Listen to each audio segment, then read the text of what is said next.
Boulder is not immune to tragedy, sadly, and I know a lot of people are scared right now. A lot of people are upset and questioning how this happened and why. All I know is Boulder has recovered before from acts of violence, and we will again recover. I urge the community in this time to come together. Now is not the time to be divisive, and we will continue to ensure community safety along with all of our partners. To echo the special agent in charge comments, our hearts go out to everyone affected today.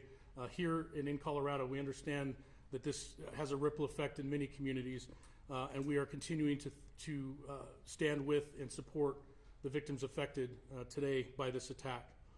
With that, I think we'll turn it back over to our public information officers.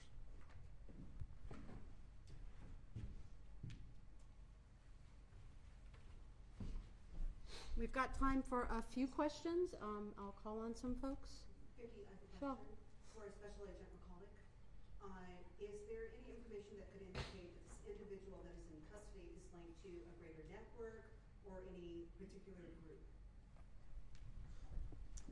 Not at this time. The subject is in custody, but this will be a thorough and complete investigation, and those checks are ongoing.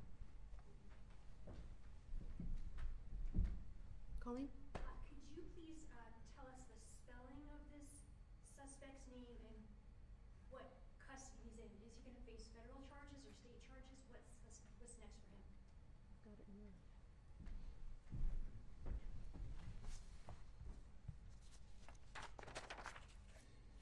His name is spelled Mohammed, M-O-H-A-M-E-D, Sabry, S-A-B-R-Y, Solomon, S-O-L-I-M-A-N. And we are early in the investigative process. Both teams are working side by side collaboratively, and we'll see where the investigation goes. Yeah, KOA. For the chief, any update on victims' conditions, how they're doing? Yes, and I'm not sure if we stated prior, but it's been reported to us that the victims' age ranged from about 67 to 88, I believe we mentioned. We know that 4 of those victims were taken to Boulder Community Hospital and remain there or have been released. I don't know the status of that. 2 additional victims were airlifted to the Denver metro area, I believe to Aurora Hospital burn unit. At this time, all 6 victims are still being treated. And again, our thoughts are heavily focused on their recovery right now. Anything on the conditions of them? So the question was about the condition of the victims. The last update I had is that at least 1 victim was very seriously injured, probably safe to say critical condition, and then other victims received more minor injuries. I think there's a wide range, but we haven't talked to doctors yet and gotten an actual rundown of specific injuries. That doesn't include the suspect, does it? The suspect was injured. The suspect was taken to the hospital, and he was examined there as well. I'm not sure if he's been taken to the correctional facility yet or not. One more question. There are people online who have to be witnesses that say there was a second attacker. Can you speak to that at all? What I can say, and I will say that I've been involved in several of these mass casualty events in my career, and there is almost always reports of multiple suspects. It's very typical. We did receive reports of differing descriptions. From everything we know in the witness briefings and interviews that we've done at this point, we do not believe that there is an additional suspect at large. We're not going to say that with absolute certainty because we're still conducting a lot of interviews. But we believe that the initial report of 2 suspects, we have not been able to confirm that, and we're fairly confident we have the lone suspect in custody. All right, so we also had a question about the prosecution. Boulder District Attorney Michael Doherty is present and can elaborate a little bit on that. I'll turn the mic over to him at this time. Good evening. I'm Michael Doherty. I'm the District Attorney for Boulder County, and first I want to echo what the Chief and the Special Agent in charge said. Our hearts go out to the victims, their loved ones, and our community.